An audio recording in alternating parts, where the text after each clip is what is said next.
was released in 1986. My last album was released in 1986. But in 2011, I'll be there. Hello, Cleveland, yeah?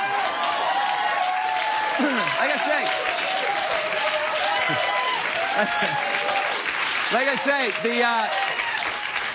yeah, that'll happen. But they used to say to musicians, do you have something to say? Now they say, how many records have you sold? And I don't know that works for me. I really don't get that.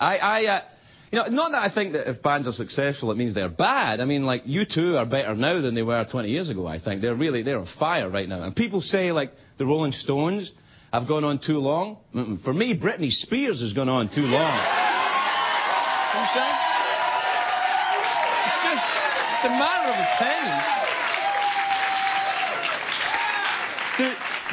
The first rock concert I ever went to was I went to see Blue Oyster Cult. It was in 1976. I went to see Blue Oyster Cult in Long Island. It was my first trip to America. And I go to see this band, this Blue Oyster Cult. I'd never heard of them. I was expecting, oysters or something. Nothing. And we go, they had the Don't Fear the Reaper song. Only Reaper. And I was in this crowded with all these teenagers in this giant auditorium in Long Island. And it was the first time I get the whiff of those strange cigarettes. And I learned the dangers of second-hand smoking, And when I left that night, I was just a wee boy from Scotland. I thought, why does rock music make me so hungry? I need to... I'm hungry.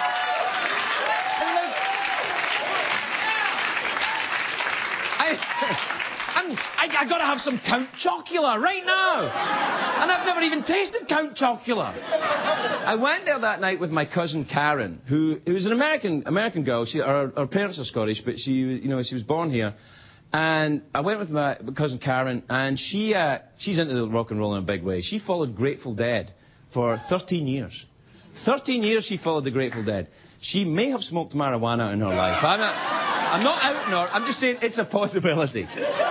13 years she followed the Grateful Dead. She stopped about 3 years after the band stopped touring. She kept going on a little bit. She now has a tie-dye business and lives in San Francisco. I also went to see do you remember a band called the Stranglers? They were a great punk rock band. They were really mad, really, God, we can't live by your rules, man. And I went to see them in Glasgow in Scotland one night. And it was the punk rock thing, and they were doing we don't believe in the rules, the distance between the audience and the performer. Everybody just come up here, everybody up here. And it was just Glasgow. So everybody went up on the stage, 2,000 people. Within about 2 or 3 minutes, all of the equipment was gone. Everybody was... Oh, we really love your band. Thanks a lot, bye.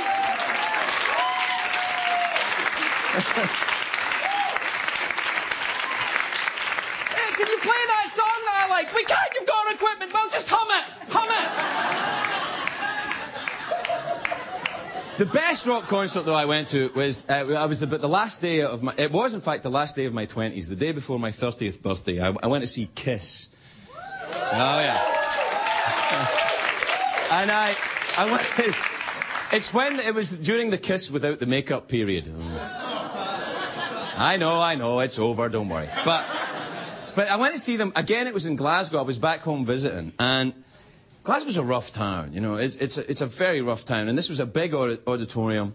There's like 20,000, 30,000 people in it, and the opening band were a band called Danger Danger, kind of a hair metal band, from the mean streets of Santa Barbara or something like that, And they had this fabulous... stage set up. They had their amp set up, and there was like a little skull on top of one of the amps. So it was quite frightening. But they were very tough. They had the rock star pout and the stance and the low guitars, and they were doing the tough guy point at the audience. They're going, yeah, we're Danger Danger, and you're in danger. And there's all these Glaswegians with swords and everything going, I think you're in danger, son. Anyway, Danger Danger escaped with their lives, and then Kiss came on, and I love this band. Before the band even came on, the auditorium goes dark and it's really quiet. And then you hear the kind of sound. And then up on the stage, a giant sphinx's head, a huge sphinx, just going Like that. And then, boom! Laser beams comes out of the Sphinx's eyes. Laser beams! Right? And it's going... And everyone's going, all right, we're in danger now. And then the Sphinx's mouth goes... like that, and opens up. And Kiss are inside the Sphinx's mouth!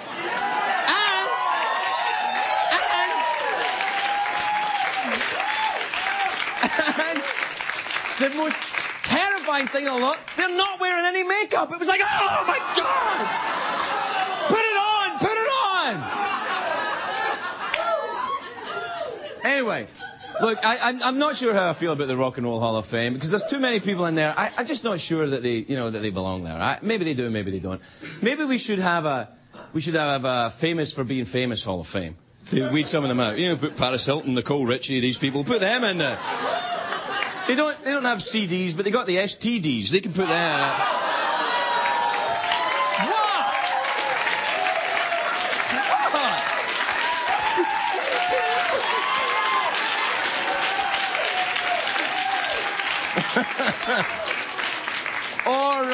Or we could have the Boy Band Hall of Fame. We could have, actually, I think we have that in California. It's called Neverland. It's right up there. Worldwide Pants.